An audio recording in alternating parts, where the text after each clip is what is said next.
Assalamu alaikum class 7. Hope so you all will be good. This is your lecture number 6 of topic how I learned swimming.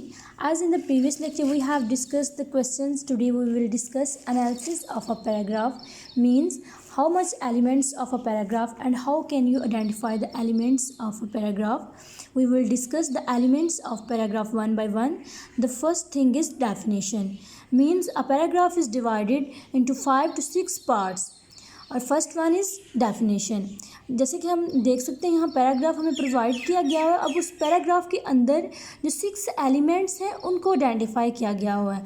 तो जब इस lecture को हम complete करेंगे तो आप इजीली किसी भी किस्म का आपको किसी स्टोरी में पैराग्राफ दिया गया हो, किसी स्टोरी के अंदर से पैराग्राफ दिया हो या पैसेज दिया हो, तो आप उसको आइडेंटिफाई कर सकते हैं कि इसकी definition, evidence, example, cause and effects, illustration क्या चीज़ें हैं पैराग्राफ के अंदर. Clear? No let's start. From page number 36, we will discuss the elements of paragraph one by one. Definition. It gives any meaning or definition of a specific difficult word in a paragraph. अब देखें definition क्या होती है कि definition paragraph के जिसके about ये paragraph है, ये आप समझिए कि पैराग्राफ जिसके अराउंड घूम रहा है, जिसके हम बेसिकली हम जिस चीज़ को डिस्कस कर रहे हैं उसकी जब हमें एक स्पेसिफिक और डिफ़िकल्ट वर्ड में जो हमें डेफिनेशन फ्रॉम जो हमें इसकी explanation from की जाती है, that is called definition. It gives any meaning or definition of a specific difficult word in a paragraph.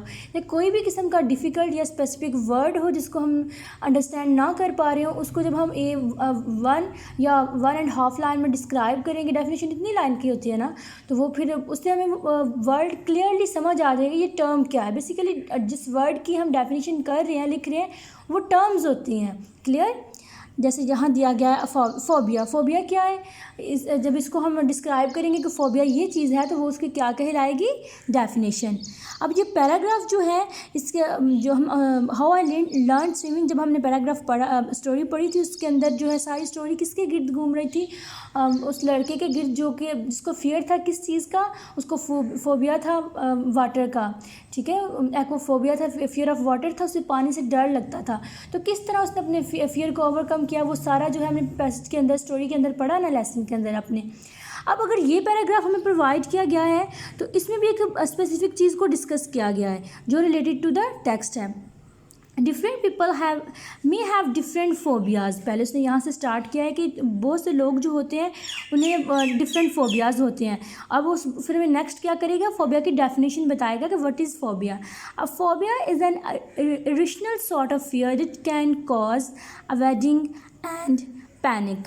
Phobias are a relatively common type of anxiety disorder. अब देखिए क्या बताया कि एक किस्म होती है डर की, और ये इसकी आगे से कुछ जो कॉमन टाइप होती हैं उसमें क्या है कि वो इंसान परेशानी का और जो है स्ट्रेस का शिकार हो जाता है. यही है ना फोबिया. डर है किसी चीज़ का, जो डर है जो इंसान को स्ट्रेस दबाव में रखता है और उससे वो जो है परेशानी का शिकार होता है, उससे उसको डर लगता है, वो उसको फोबिया कहा जाता है. अब नेक्स्ट अगर उसने एग्जांपल दी है तो उसको हमने किस तरह से कहा? पहले उसने हमें डेफिनेशन बताई फोबिया की, फिर नेक्स्ट हमें क्या करेगा?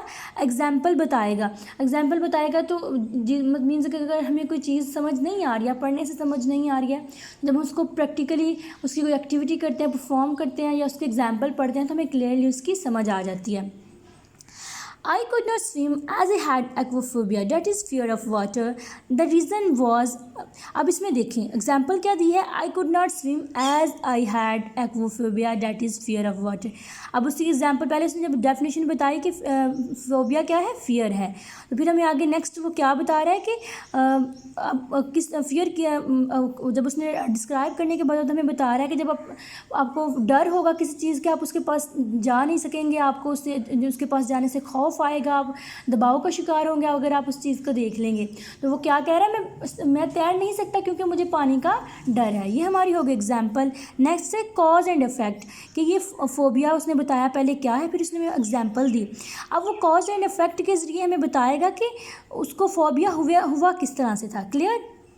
The reason was once I fell into a lake mistakenly when I was just 4 years old. I was saved by a rescue team, but the fear of water remained in my nerves as I grew older.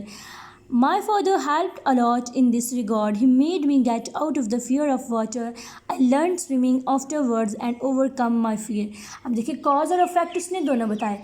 Cause क्या था कि वो जो है reason क्या बना था कि वो गिर गया था एक लेक में गलती से, और कहता है रेस्क्यू टीम ने मुझे बचा तो लिया था लेकिन जो फियर ऑफ वाटर था वो हमेशा मेरे अंदर रहा था. ये क्या था? अफेक्ट. कॉज वजह क्या बना? वो लेक में गिर गया. और उसका अफेक्ट क्या निकला? अफेक्ट ये निकला कि सारी उम्र उसके अंदर वो जैसे जैसे वो बढ़ रहा था उसका डर वो बढ़ रहा था, और अगर उसके फादर वो डर ना निकालते तो वो सारी उम्र उसके साथ रहना था. क्लियर? अब ये हमारे कॉज और इफेक्ट समझ आपको आ गई है ना. रीज़न जो दिया जाता है वो कॉज होता है और उसकी वजह से जो रिजल्ट निकलता है वो क्या होता है? अफेक्ट होता है. अब नेक्स्ट है एविडेंस.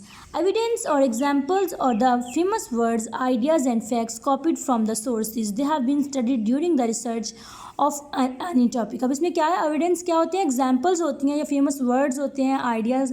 आप कुछ समझिए कि कुछ स्पेसिफिक वर्ड्स होते हैं जो कि कॉपी कहाँ से किए जाते हैं?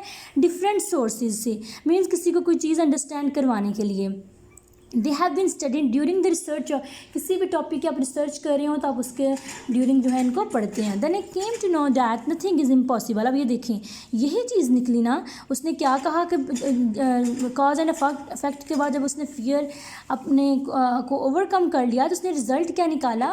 कहते हैं मैंने क्या सीखा कि nothing is impossible in life, कि लाइफ में कुछ भी नामुमकिन नहीं है. If you have strong ambitions as Nelson Mandela said. अब वो जो फेमस जो रिसर्चर है उसके बारे में उसकी कही हुई बात उसने यहाँ कोट किया है कि if you have strong ambitions, कि अगर आपके पास स्ट्रॉन्ग एम्बिशंस हैं, आपके जो है इरादे मजबूत हैं, तो कोई भी चीज़ आपके लिए इम्पॉसिबल नहीं है. The brave man is not he who does not feel afraid but he has conquers that fear. क्या नेल्सन ने कहा था? नेल्सन ने कहा था कि एक बहादुर आदमी जो क्या करता है, नहीं डर को नहीं महसूस करता, but he who conquers that fear, कि अगर वो क्या करता है उस डर को फतह कर लेता है. अगर उसको किसी किस्म का डर महसूस भी हो रहा है, पहली बात तो ये उसको डर महसूस नहीं होता, लेकिन अगर उसको डर महसूस होता है तो वो उसको ओवरकम कर लेता है, उससे बाहर निकल आता है. जैसे कि स्टोरी में आलियान ने उस डर को ओवरकम किया, उस फियर को ओवरकम किया और उसने स्विमिंग जो है वो सीखी भी. क्लियर? अब इसमें आप लोगों ने क्या करना है, जैसे ये पैराग्राफ दिया हुआ है ना, सेम है जैसे आपने स्टोरी के अंदर किसी भी स्टोरी के अंदर से आपने पैराग्राफ निकाल के, ठीक है, इतनी ही उसकी मैक्सिमम लेंथ रखें जो कि लेंथ आपकी बुक पे पेज नंबर 36 पे दी गई है. फिर उसके अंदर से definition, evidence, example, cause and effects को आपने निकालना. इलस्ट्रेशन होता है साथ में पिक्चर देना, जो पिक्चर जो है डिस्क्राइब कर रही होती है इस पैराग्राफ को. जैसे ये पिक्चर है ना, ये इस पैराग्राफ को डिस्क्राइब कर रही है कि उसने स्विमिंग किस तरह से सीखी, तो इलस्ट्रेशन इसको बोलते हैं. तो ये 5 to 6 पॉइंट्स जो हैं आपने आइडेंटिफाई करने हैं पैराग्राफ के अंदर से. Clear? Take care of yourself. अल्लाह हाफिज़.